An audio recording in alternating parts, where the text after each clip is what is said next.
All right, good afternoon. Welcome to the Public Safety Meeting for Thursday, April the 4th, 2024.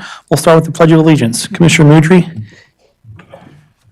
I pledge allegiance to the flag of the United States of America and to the republic for which it stands, one nation, under God, indivisible, with liberty and justice for all.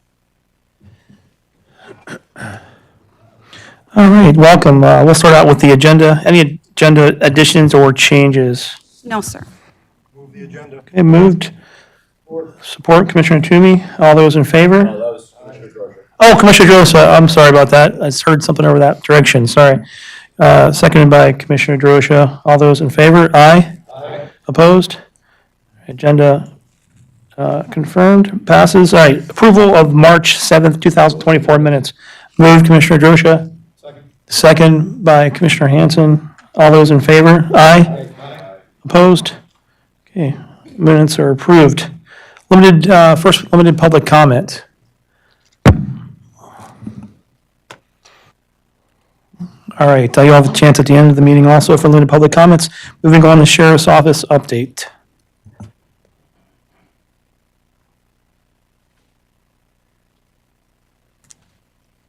Good afternoon, Commissioners. Spring's around the corner.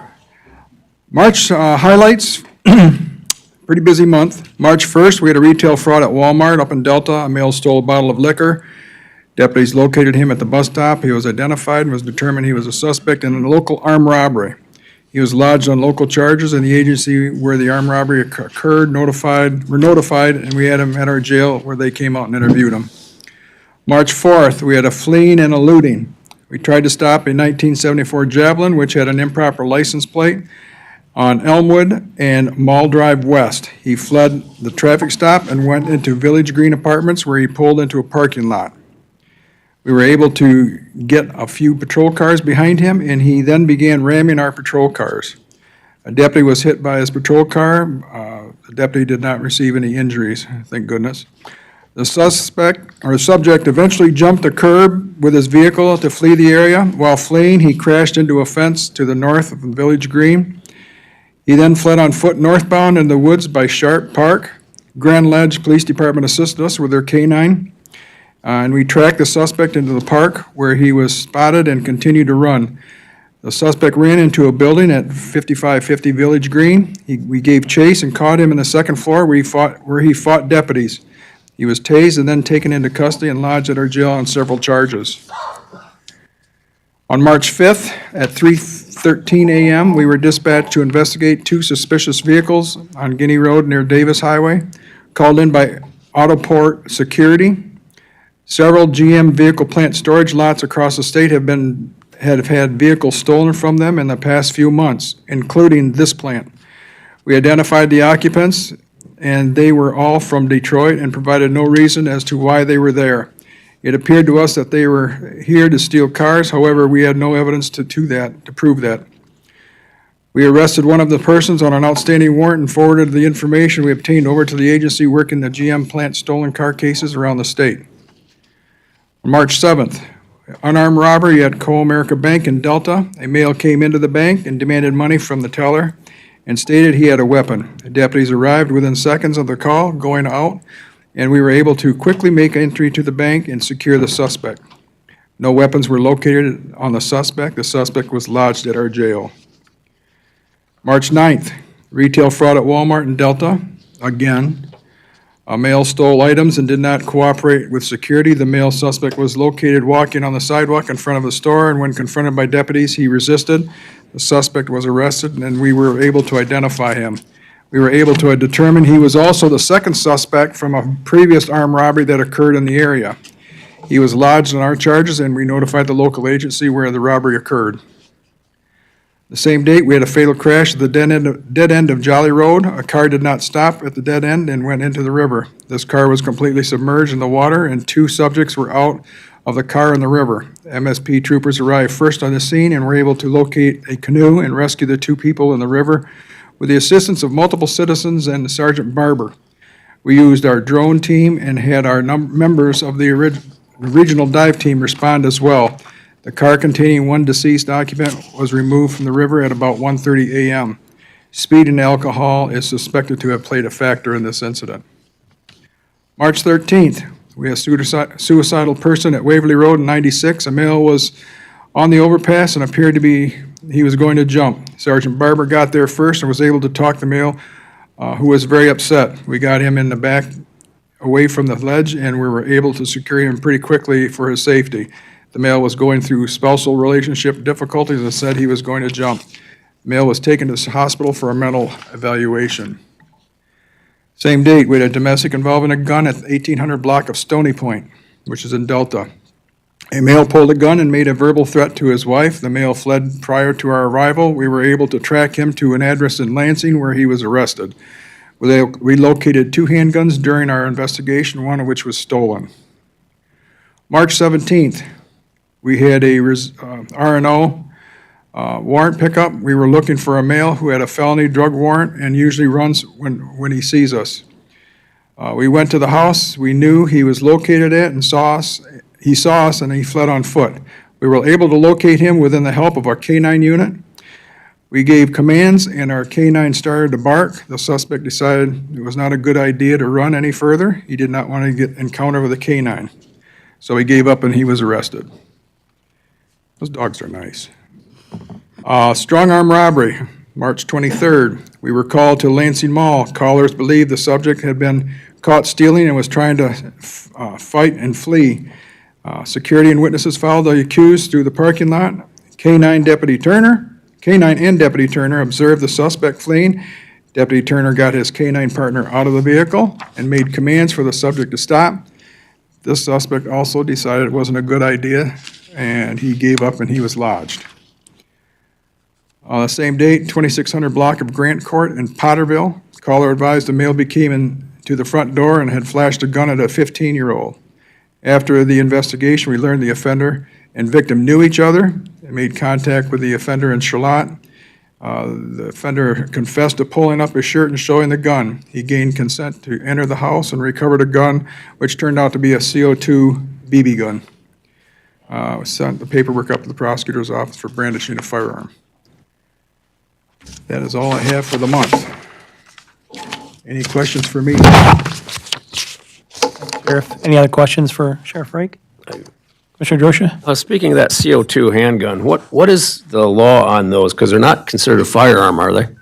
They're not considered a firearm, but it does look like a firearm, a regular handgun. Brandishing still would apply for that. Be it up to the prosecutor's office now if they want to issue anything on that brandishing charge. All right, thank you. Any other questions for Sheriff Rake? All right, thank you, sir. Very good. Thank you. All right, we also have a detective command restructure request. So I'll just speak on this for a second. The county has had a detective sergeant for a number of years now. We used to actually have a lieutenant that was in charge of the detectives. So Captain Block is going to speak to this, but essentially what they're looking for is to change the sergeant to a lieutenant, which will kind of solidify the command structure so that the sergeant is not having to then up it to a lieutenant or a captain and can actually handle these matters and deal with cases. And then it's also for succession planning as well in relationship to the Detective Bureau. If I did okay, Rob? Yeah, mostly. Well, I know there's a lot more to it. Yeah, so again, good afternoon, guys, and thanks for letting me come up here and speak with you guys. So most of you know me, but for those of you who don't, I'm Captain Rob Block, and I am assigned to our Field Service Division. And yeah, I'm going to talk to you guys a little bit right now about our command structure and about why we're requesting a detective lieutenant. So currently, we have 3 captains. There's the jail captain, field service captain, which is myself, and then the administrative captain. So the jail captain, obviously, he oversees the jail. The administrative captain, he oversees anything that you can think of administrative-wise. So like our property room, he oversees, our internal affairs, records, anything administrative-wise. The number one thing he is doing right now is, because I'm sure you guys are all aware, we're having some staffing problems at the sheriff's office. So his biggest thing he is doing right now is recruiting, and that is pretty much taking up all of his time. So that leaves me, and I'm in charge of, like I said, field services, and what that is our road patrol and our detective bureau. So road patrol consists of our Delta Patrol and our county patrol, and then our detective bureau. Currently, we have 6 detectives. So on top of all that, I also oversee all of our special assignments. So our canines that we just talked about, our accident investigation team, our evidence technicians, all that is what I oversee. And just to give you kind of an insight on how busy we are, in the month of February alone, and this is just the sheriff's office, this is not any other department, we took 2,400 calls for service in 1 month. So as you can see, I'm busy and we are a very busy department. So to help me oversee all that, I have 2 lieutenants assigned to me. One is County Patrol, one is Delta Patrol. Each division has 4 shifts, and there is a sergeant in charge of each shift. The sergeant, they pay attention and review all the calls for service that come in throughout the day for the road patrol. Most of those calls are pretty easy and they handle them throughout the day, but some are more complex. Those complex calls end up getting sent over to the Detective Bureau, and that's what we're talking about today. So currently in the Detective Bureau, we're working 38 cases as of yesterday when I looked this up. And these cases include some open homicides we have, robberies, burglaries, fraud complaints, child neglect, and this number kind of surprised me, but out of those 38, we are currently working 11 sex crimes, which to me is a ton. That's a huge number. And as you can see with these cases, these are all very important cases. These are the most important cases that the county is working right now. And to investigate these cases properly, it takes days, weeks, months, or even longer. Some of these homicides date back years. And it also takes a special person to investigate these. They have special training, special skills to go out and do this. So, Connie, you mentioned that we have a detective sergeant. We actually don't have a sergeant in charge of our detective bureau right now, just because of our staffing levels and where we're at. So that puts it on me. And as you can see, that's kind of a problem with everything else that we have going on. So what happens now is these detectives in these 38 cases we just talked about, I end up reviewing them, and they're very lengthy reports, as you can imagine. There's a lot to them, a lot of technicalities, and it takes a long time to oversee and review these cases. There's sometimes hundreds of pieces of evidence, depending on what kind of case it is. In a lot of these sex crimes that we're dealing with, it's with cell phones, and we're talking tens of thousands of photographs and electronic evidence that we have to go through and make sure is correct and get into the right places. And that's just on one case, and we have to do that for every single case. So having a detective lieutenant, you can see, will really help that process. It's going to help and make sure that our most important cases that we have here at Eaton County are being handled correctly and efficiently. Right now, our detectives, we also work with other departments and other outside agencies, and sometimes, depending on the kind of service we're providing them, it takes hours or even days to work with these other agencies to get that set up, and that's all on the administrative end. And it leads me to be on the phone for hours at times trying to make this stuff work. So it's a much-needed position, and it's very necessary so we can serve our citizens of Eaton County the best that we can. And, we have staff meetings every Monday, and at those staff meetings, it is lieutenants on up. It is an upper command level staff meeting. The only sergeant that's ever been invited to those meetings, and it's been on a regular basis, is the detective sergeant, because what they do is above. It's beyond and above what a typical road sergeant does.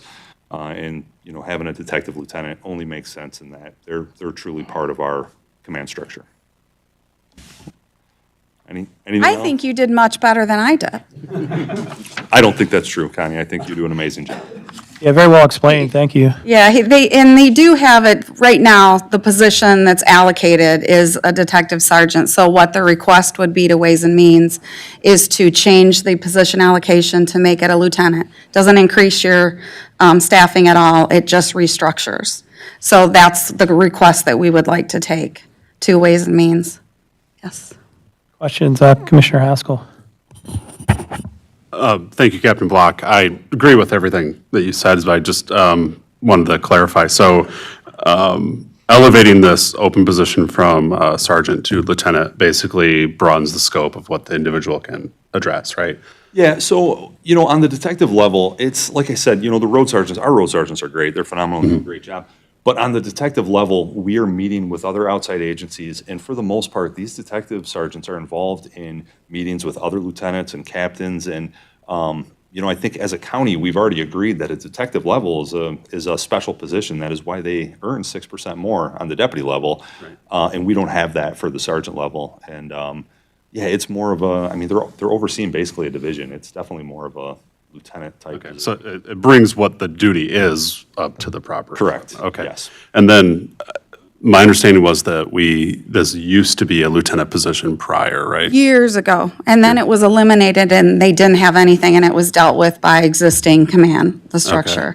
So the detective sergeant was added, so now, again, we're just trying to go back to what the original structure was, and it should have been anyway. Right, okay, yeah, I agree that's what it should have been. Yeah, It's my yeah. mind, when I hear it used to be and then wasn't, I wonder why.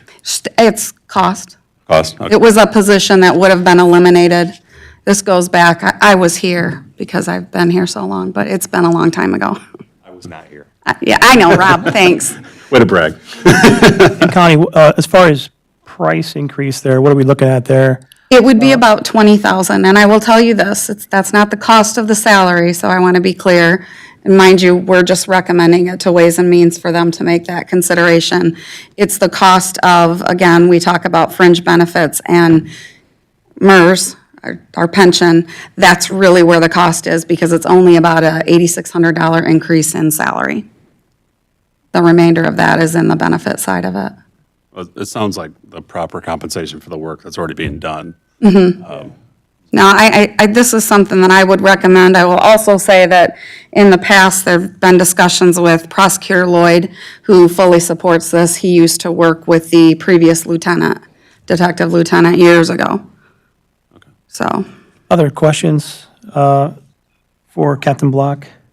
One over here, Mr. Chair. Oh, sorry, Commissioner Mudry. Does this mean that we now would have an opening for another sergeant? Well, we're going to have some openings coming up. We do have a lot of retirements coming up. So within the short time period, we are going to have sergeants openings. Yep. Okay, thank you. But again, this would probably help you as far as doing the important work that a lieutenant detective would do. It's going to help you guys accomplish that better or easier and take some of that stress off of other officers. All across the board. Gotcha. It will help everybody. It'll help the road sergeants being able to get rid of some of their cases as well. It'll help everybody out tremendously. I would move it. I'll support. Support by Commissioner Haskell. All those in favor? Aye. Any nays? All right, motion approved. Thank you very much. Thank you for explaining that. Thank you. All right, moving on next. Resolution to authorize application for Office of Highway Safety Planning Strategic Traffic Enforcement Program. so this is a grant that the county has had for a number of years. I think it goes back to 2021. It's still the same enforcement type, which is seat belts, so safety for crashes, reducing crashes. Support. Moved by Commissioner Toomey, support by Commissioner Drosha. All right, any other questions? All those in favor? Aye. Aye. Any nays? All right, motion approved. All right, moving on next to the specialty court grant resolutions. Melanie? Good afternoon, everybody. Good afternoon. For you that don't know me, I'm Melanie Achenbach from Community Corrections. I'm here to talk about the packet of resolutions for grant applications that you have before you.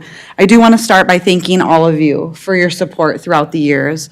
Without this body, our programs wouldn't be possible. We have great teamwork with the Sheriff's Department, Sheriff Wright, Under Sheriff Cook, Captain Black, Captain Tyrell, Lieutenant Keene, and Sergeant Hollenbeck in the jail as well, and the prosecutor's office as well. And without them, our programs wouldn't be possible. I come annually to ask to approve resolutions for me to apply for grants to fund the Community Corrections Department in Eaton County. There are a lot before you, and you see a lot of duplicates. You see Adult Circuit Drug Court mentioned more than once, Felony Sobriety Court mentioned more than once. We apply for the grant, and then historically, we've been awarded from one or the other, sometimes both funding units. One is federal, one is state usually, just depending on where the money comes from. I do not expect to get all of what we're asking from any one of these sources, but we do qualify for both federal and state funds, so we ask. It increases our chances of fully funding our programs. That is why there's so many resolutions before you. Does anyone have any questions about there are also no matches on any of these grants, no required matches from the county. Commissioner Haskell. All of these are existing ones we've always already applied for, none of them new. Correct. Okay. We applied for all of these last year as well. Same funding sources for the same programs. Can we move them all as a slate? That's Yes, what I that was was- hoping. Very good idea. Does anyone have any questions about anything specific in there to ask Melanie? If not, I'd like to move as a slate. Support it. Support by Commissioner Haskell. All right, all those in favor? Aye. Opposed? Okay, motion carries. Thank you all again. Thank you, Melanie. Appreciate your time. All right, moving on next, central dispatch update. I know we don't have anyone here today because of some sickness and some vacation time, but I do want to address just one thing briefly. You may have seen in your emails, commissioners, about the Sunfield Fire Department trying to get Portland to respond ALS, Advanced Life Support, into Sunfield in the township also. Just real brief on that, because I had conversations with the 911 director, Mr. Was it Langdon? Yeah, Mr. Langdon. What was happening, Sunfield Fire Chief Haskins called me the other day and was talking about it. What happens is they wanted to get ALS for Sunfield Township and Sunfield from Portland. I think they were using, I believe, Eaton Area EMS for their ALS in the past. And it's actually a closer service to some areas in Sunfield, Portland's ALS. And I was explaining to Commissioner Drosha the difference there, because one time we had a cardiac arrest not too far from my house. It was a gentleman went in cardiac arrest while grilling on the grill. I pull up in the driveway. I was with the Sunfield Fire Department at the time. But pulled up in the driveway, the lady's doing CPR, helped take over CPR. Sunfield first responders were there very quickly, got the AED on the gentleman. It did advise a shock, which is great because that's something to work with. Shocked him once. And then again, it did a second advise for shock after doing CPR for a while, and we shocked him again. Well, almost, I want to say 25, 30 minutes later, here comes the ambulance backing up in the driveway. We needed like epinephrine, like IV fluids, epinephrine from like an ALS unit. That guy maybe would have had a chance, possibly. You never know, but we didn't have that. So there's a difference between BLS and ALS. Anyway, so they're trying to do the best thing for the people in their area, service area. And anyways, the 911 director, I think, was worried about, because what's going to happen, I guess, from what I understand, when they dispatch, when Sunfield wants ALS, they're going to go right from Eaton County dispatching directly to Portland on their pagers as far as responding into Eaton County. The 911 director of Ionia County did not like that idea because he was afraid that he would not know where his ambulances are in Portland. Well, anytime Portland leaves the county, they're going to let their county, Ionia County, know, hey, we're going to an EMS call in Eaton County so that Ionia County knows where they're at. It seemed like a pretty simple solution. The 911 director of Ionia County wanted that information sent to Ionia County first after Eaton County receives it, and then translate all the information to Ionia County, and that takes some time, and then dispatch it. Well, you're losing like vital minutes there. And so that's where we're at. I guess April 1st, they're going to start that fully. And I told Director Langdon that, hey, we can monitor and see how things go, but I think as long as their ambulances communicate to Ionia County that they're leaving the county, we should be okay. And I think it's the best thing to do for the folks out in my district and District 1. So that's kind of where that's at. I don't know it 100%, but that's kind of what we've been talking about. I know if 911 director was here, she'd know more about it, but any questions on that? I just wanted to share that information so you guys kind of knew what that email was about. Commissioner Haskell? The EMS deputy patrol kind of position that we approved a while back would also help satisfy this requirement in the future, right? Is the level of care that's can be provided? You're saying about, Deputy paramedic. The bid. yeah, 100%, yeah, 100%. Okay. Because people don't realize, like, BLS means, okay, someone can do CPR, we can throw an AED on someone, but that's just the start of it. You need the drugs, you need IV fluids, you need the epinephrine, amiodarone, those drugs to get that heart started. So I know where I live out on West Range Highway, my ALS is coming from Grand Ledge. So, flip a coin, I don't know. I mean, they do a great job, don't get me wrong, I'm just saying, that's a long way to not have ALS, so. Right. Yeah. My parents live kind of in that weird area between Grand Ledge and Eagle and Mulliken where it can come from very different areas. So I understand that as well, but I know that this deputy paramedic thing won't help your folks now, but I just wanted to. Yeah, and that's a way it would 100% help. I mean, because, no ALS from, but there's an officer has, trained as a paramedic, there you go. That's gonna save some lives. So that I guess my point is that like this arrangement with Ionia or Portland could be temporary even as it is, if we can start providing those services. Yeah, right. I mean, we're gonna try it out and see how it goes. I think it'll work well. I think they just wanted to have accountability where their ambulances were located throughout the county, so. Any other questions on that? I just wanted to share that quickly. All right. Moving on, we'll get a central dispatch update next time. Oh, sorry, Commissioner Drosha. Well, we have Under Sheriff Cook here. Maybe he could step to the podium and address that question from Commissioner Haskell about what the deputies would be able to do and what they'd be equipped with. Not to put you on the spot or anything.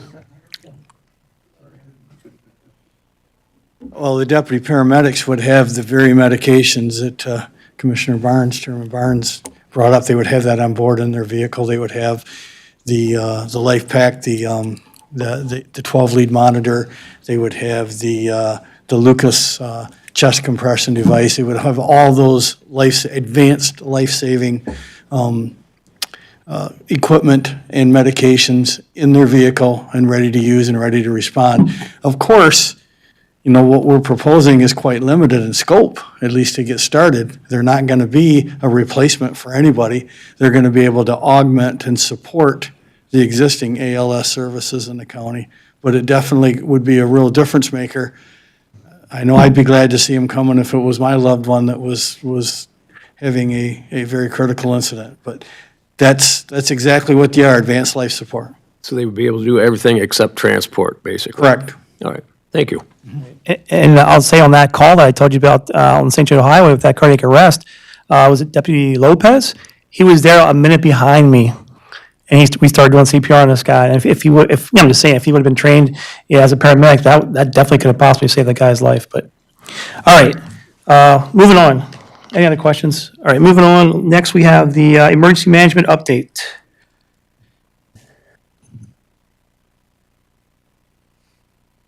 Good afternoon, everyone. Just to highlight a few of the things in the report that I submitted to you for your packet.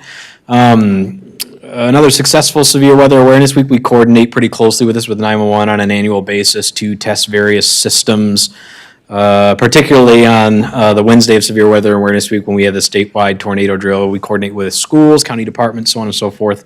Let them know what we're doing and certainly encourage their participation as well, at least at a minimum to have a discussion about kind of our themes this year, our internal themes, which was really know where to go, as well as have multiple modes of communication accessible and available to you so that way you can get information about protective action information as immediately as possible. So that was really our themes.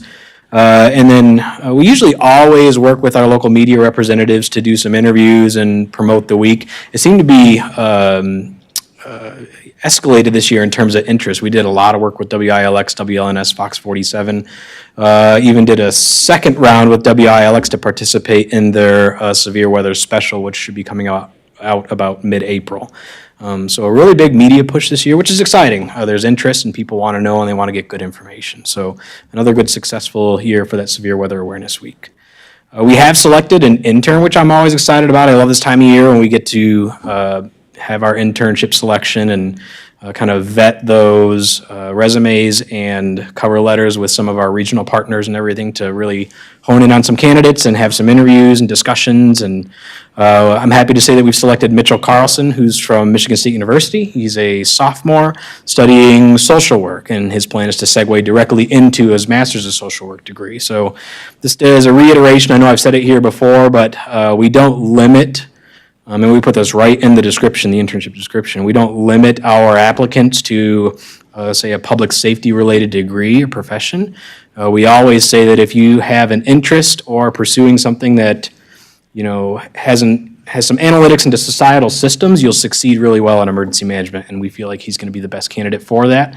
And he'll start May 1st of next month, so hopefully you'll see him at the next Public Safety Committee meeting. Speaking of May 1st, that particular week is a big week for us. I think you've heard me here mention too that we'll be hosting the Michigan Mortuary Response Team over at the Eaton County Fairgrounds for a full-scale exercise that Wednesday, May 1st. However, there are elements of the exercise happening that entire week. Just the team components, the actual functioning team components of odontologists, forensic anthropologists, funeral directors, x-ray technicians, so on and so forth, are going to be actually testing team components on Wednesday, May 1st, all day over at the fairgrounds. Expect maybe a little invite to come observe, or at least check that out on Wednesday, May 1st, if that's something that you're interested in. Stop in, see the team components at work. It's pretty impressive when they get up and running and you have all these kind of multidisciplinary efforts trying to move towards one thing, and that's to augment medical examiner services in the event of a mass fatality incident. So kind of an interesting piece. You should see some more of that from us here in the next couple of weeks. Just to kind of bring it to a close, some updates from the August 2023 storms. We're still working through our individual and households programs, or individual assistance programs that were granted to us as a part of our presidential declaration. I know I put some numbers in your packet there. I failed to leave out 3 other programs, though, for whatever reason. So I know in the numbers I received yesterday, we're up near 500 applications locally now. And I only highlighted one program in there in terms of dollars amount received. That was the IHP program, or the Individual and Households program. But there's 4 programs total, so about 500 valid registrations and about $424,000 dispersed through all 4 programs as of the numbers that I got yesterday. So updated from that 3/25/2024 you see down there at the bottom. So people are taking advantage of the programs, which is really great. We held a town hall on Monday in coordination with our state partners, FEMA and the United States Small Business Administration, and had about 15 to 20 people attend to ask questions, check on their registrations, or register there on site.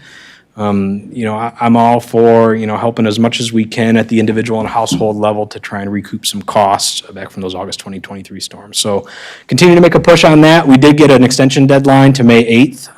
The original deadline was April 8th. We got a 30-day extension on that.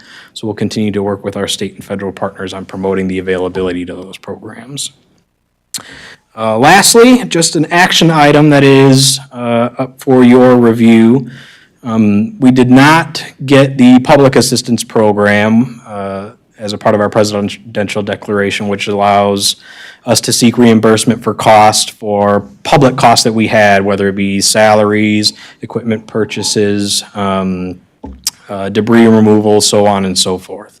So that takes us back to state funding through Section 19, which is the Disaster and Emergency Contingency Fund. So myself, Ella, and Ben went to our Section 19 briefing middle of last month, got all the information and paperwork that we knew we needed to complete. And a part of our packet that we have to submit is a resolution basically saying that we want to submit for these funds for Section 19 funding. Ben did all the legwork in terms of putting our packet together, all of our costs, all of our receipts, all of our documentation, and the total cost that we're seeking from Section 19 funding is $137,000 and some change when it's all said and done. And that requires a resolution to be passed, to be included with our overall packet. So that's an action item for today. And so in the packet is the resolution, but initially we didn't know what the total dollar amount request would be, so we said not to exceed 1 million. Would have been nice if it was $1 million. So we will amend that for the board with the amount that we did request. I did kind of get excited myself. I know, me too. All right, but I will move that. All right, move for the amendment. All right, support by Commissioner Haskell. All right, all those in favor? Aye. Opposed? Amendment carries. And then we need to do a vote on the resolution. Anyone to move that? Move it by Commissioner Toomey, support Commissioner Drosha. All those in favor? Aye. Opposed? Motion carries. Excellent. And that's all that I had, unless there are any questions. Commissioner Haskell. I feel like Commissioner Augustine with how much I've been talking today. You guys can tell him that too. I just want to say kudos to you guys. I think it's really cool that you don't limit the internship to specific studies. I think specifically when it comes to emergencies and the like, a lot of people talk about, the action plans during and the preventative measures before, but there's definitely a human element afterwards to recover from them. And I think sociologist would be a unique perspective for that. So very cool. Thank you. Absolutely. And I'll say this too, I think this is a cool highlight. I mean, again, the fact that I'm very proud that we have a paid internship program, and I boast that everywhere I go around the state, nationally, all this stuff. I've got other programs around the nation reach out to me asking me how we structure this. I just delivered a ton of information to the University of Virginia this week because they are going through this initiative to try and start their internship program. So I've been working with one of their coordinators down there to build out a job description for them and help them, give those elevator pitches to the people that they need to try and make that a paid program. So really proud of what we built and really excited to continue to take little steps forward each year. All right, any other questions for Ryan? All right, great job, sir. Keep it up. Thank you. All right, moving on. Any miscellaneous items? No, sir? All right, seeing none. Sorry, Wonder Commissioner. if we could get an Osha. update from our sheriff's department on our vehicle, our new vehicle that's being built. Have they told you anything? I spoke with a manufacturer here about 2 months ago, and the answer was it takes about 10 to 12 months to get the chassis built and delivered to the manufacturer where they can start working on it. So I'm not expecting them to get that chassis until probably October, November, before they start working on it. And it'll be a year from there before it's complete. Okay, Long process. all right, thank you. Thank you, Sheriff. Any other miscellaneous items? All right, seeing none, last limited public comment. Any limited public comment? Seeing none, looks like we'll adjourn until Thursday, May 2nd, 2024.